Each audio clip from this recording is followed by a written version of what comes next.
Pagi ini kita akan belajar dari salah satu tokoh Alkitab yang bernama Claudia Procula. Ada harapan ketika kita mendengarkan renungan ini, semakin menumbuhkan iman dan percaya kita hanya kepada Tuhan kita, Tuhan Yesus Kristus. Saudaraku yang dikasihi Tuhan, nama Claudia, khususnya Claudia Procula, yang disematkan pada istri Pontius Pilatus, sebenarnya tidak ditemukan dalam teks Alkitab kita. Dalam Injil Matius, sebagai satu-satunya Injil yang menyebutkan sosok ini, ia hanya disebutkan anonim sebagai istri dari Pontius Pilatus, yang pada saat itu mengirimkan pesan kepada suaminya karena dia bermimpi buruk tentang Yesus. Dan bab ini dapat kita baca dalam Injil Matius 27 ayat 19 sebagai dasar perenungan kita pagi hari ini. Nama Claudia disematkan menjadi istri Pontius Pilatus karena aturan Romawi atau gens Claudia, dan juga dari pertimbangan analisis politik yang mencocokkan garis keturunan Kaisar Agustus di balik nama Pontius Pilatus sebagai seorang gubernur di Yudea. Dan nama Pontius Pilatus tercatat dengan sangat jelas dalam sejarah.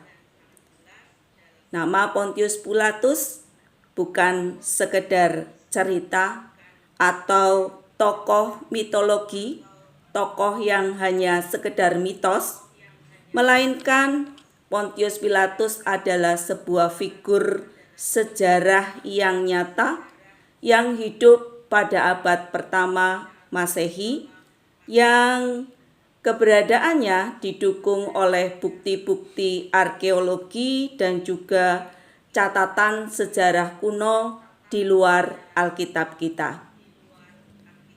Nama Claudia Procula, sebagaimana tradisi Kristen menyebut menjadi istri Pontius Pilatus, hanya muncul sekilas dalam satu ayat di seluruh Alkitab kita.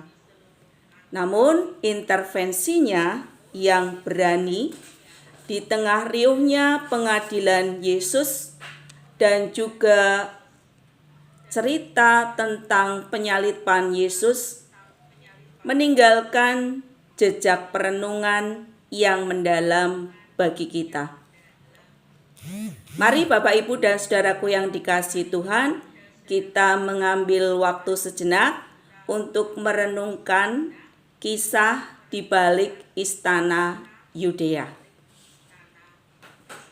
Kita akan membaca dari Injil Matius 27 ayat 19, di mana nama Claudia Procula ini dimunculkan dalam teks Alkitab kita.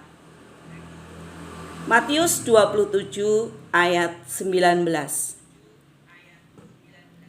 Ketika Pilatus sedang duduk di kursi pengadilan, istrinya mengirim pesan kepadanya, "Jangan engkau mencampuri perkara orang benar itu, sebab karena dia aku sangat menderita dalam mimpi tadi malam."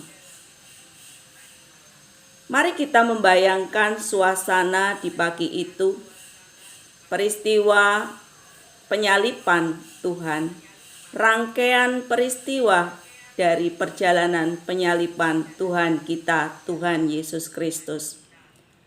Di luar istana, riuh rendah massa menuntut untuk Yesus disalibkan. Dan di atas kursi pengadilan, Pontius Pilatus sedang mempertimbangkan antara hati nurani, mempertimbangkan antara karier politiknya, dan juga mempertimbangkan akan ketakutannya apabila ada pemberontakan dari massa yang menginginkan Yesus untuk disalibkan. Lalu ada sebuah pesan yang masuk. Pesan itu bukan dari penasehatnya, bukan pula pesan dari penasehat hukumnya, bukan pesan dari rabi-rabi Yahudi, melainkan pesan itu dari istrinya yang bernama Claudia Procula. Saudaraku yang dikasihi Tuhan, Claudia tidak mengenal Yesus Kristus secara pribadi. Dia bukan pengikut Yesus yang mengikuti dia dalam perjalanan Yesus dari Galilea. Namun malam itu Allah memilih mengetuk hatinya seorang wanita Romawi melalui sebuah mimpi. Mimpi itu begitu nyata dan mimpi itu membuatnya sangat menderita. Sebuah kegelisahan kudus yang membuat dia menolak untuk diam dan membiarkan mimpi itu. Saudaraku yang dikasihi Tuhan, setidaknya ada 3 hal yang menarik ketika kita mempelajari dan merenungkan kisah tentang Claudia Procula, istri dari Pontius Pilatus ini.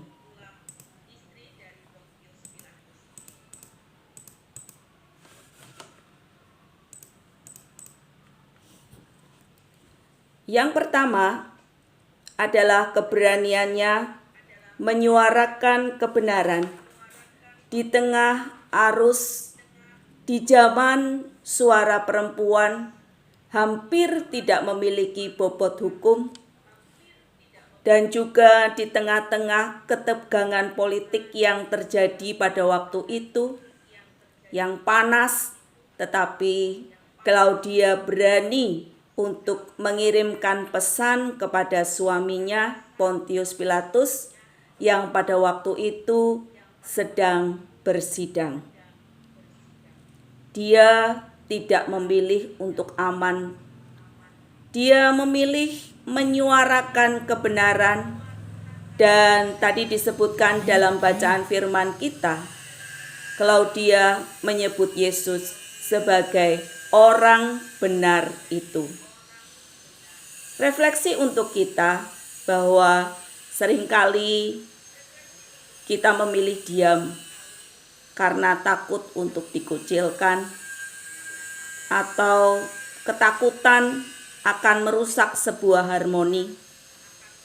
Tetapi pagi ini Claudia mengingatkan kita bahwa ketika Tuhan menaruh kebenaran di hati kita, kita pun dipanggil untuk menyuarakan kebenaran itu. Refleksi yang kedua adalah sebuah tragedi, tangan yang dicuci dan hati yang mengeras dari Pontius Pilatus. Pontius Pilatus menerima pesan dari istrinya. Dia tahu bahwa istrinya benar. Dia bahkan tahu bahwa Yesus itu tidak bersalah. Namun pada akhirnya opini publik dan juga adanya ketakutan akan kehilangan jabatan membuat Pontius Pilatus mengabaikan suara Tuhan yang datang melalui istrinya Claudia. Pontius Pilatus memilih mengambil air dan kemudian membasuh tangannya di hadapan orang banyak. Menjadi perenungan dan refleksi bagi kita bahwa Tuhan seringkali berbicara kepada kita melalui berbagai cara. bisa saat kita mendengarkan homili di gereja, bisa saat kita memanjatkan doa kepada Tuhan, bisa saat kita mendengarkan renungan-renungan, bisa juga berupa teguran dari sahabat atau bahkan kegelisahan yang timbul dari hati kita sendiri. Menjadi pertanyaan bagi kita, apakah kita mau mendengarkan suara dari Tuhan? Ataukah kita seperti Pontius Pilatus yang sebenarnya tahu apa yang benar, tetapi memilih mencuci tangan demi sebuah kenyamanan hidup? Refleksi yang ketiga, bahwa Allah menembus batas. Kisah Klaudia adalah bukti indah bahwa kasih dan kesaksian tentang Yesus Kristus tidak dibatasi oleh sekat-sekat agama, sekat-sekat bangsa, dan juga status sosial. Di saat murid-murid Tuhan Yesus yang paling dekat hampir semua melarikan diri karena ketakutan, Allah justru memakai wanita di dalam istana Romawi untuk menyatakan Kristus sebagai orang yang benar. Menjadi refleksi dan perenungan bagi kita, supaya kita jangan pernah meragukan cara Tuhan dalam bekerja. Tuhan tahu segalanya. Dia bisa memakai siapa saja, memakai di mana saja Tuhan menempatkan kita untuk menyatakan kehendaknya yang ajaib. Tugas kita hanyalah menumbuhkan dan mengupayakan kepekaan terhadap ketukan dari Tuhan di hati kita. Saudaraku yang dikasihi Tuhan, kita menyadari bahwa Tuhan tidak pernah berhenti untuk menyapa kita, dan menjadi tugas bagi kita untuk selalu peka akan sapaan Tuhan dalam kehidupan kita. Namun, kepekaan dalam mendengarkan suara Tuhan bukanlah akhir dari perjalanan spiritual kita, sebab dari rahim kepekaan itulah nantinya lahir sebuah panggilan untuk bertindak, yang pada akhirnya setiap suara kebenaran yang kita dengar, seperti halnya suara kebenaran yang didengar oleh Klaudia, istri dari Pontius Pilatus, harus mewujud menjadi sebuah tindakan kasih. Sudah seharusnya suara kebenaran dari Tuhan membuat kita berdiri tegak, menyiapkan diri sebagai perpanjangan tangan dari Tuhan yang membawa berkat, membawa harapan, dan juga membawa kedamaian bagi orang-orang di sekitar kita. Amin. Mari Bapak, Ibu, dan saudaraku yang dikasihi Tuhan, kita akan menyambut berkat Tuhan melalui renungan pagi dengan mengangkat suatu pujian dengan judul Tuhan Tahu. Lagu pujian dengan judul Tuhan Tahu menjadi dalam maknanya ketika kita sudah belajar tentang kisah Klaudia, istri dari Pontius Pilatus, yang menggugah kita untuk selalu mengupayakan kepekaan hati dan juga keberanian untuk merespon sapaan dan suara Tuhan agar hidup kita dapat menjadi berkat. Syair lagu, saat menangis Tuhan tahu, saat berdoa Tuhan dengar, mencerminkan kondisi batin Claudia pada waktu itu di tengah kecemasan akibat bermimpi buruk.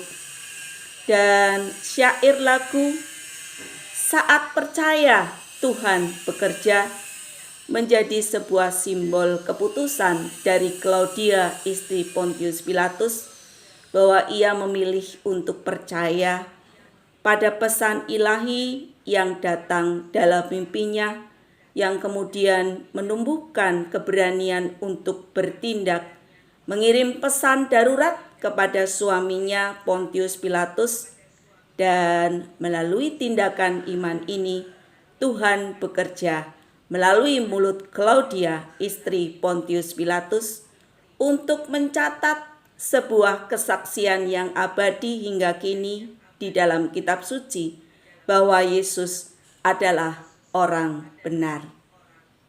Mari Bapak, Ibu, dan saudaraku yang dikasihi Tuhan, kita memuji pujian Tuhan tahu.